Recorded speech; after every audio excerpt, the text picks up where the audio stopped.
Мен Қарағанды облысы Балқаш қаласы Саяқ кенті номер 6 орта мектебінің 8-ші А сынып оқушысы Байменова Нұрай қазіргі уақыттағы демалысымды бос нәрсеге арнағанша, бос нәрсемен шұғылданғанша, одан керісінше елбасымыздың үндеуі бойынша Абай Құнанбаевтың 175 жылдығына орай оның шығармашылық жолындағы әр өлеңдерін, бізге қалдырып кеткен қара сөздерін және де хикметтерін жаттаудамын.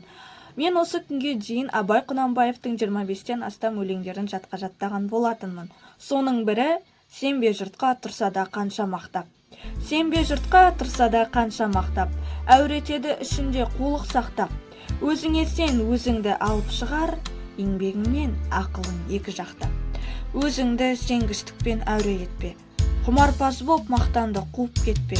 Жұртпен бірге өзіңді қосалдасып, салпылдап сағым қуған бойын екпе.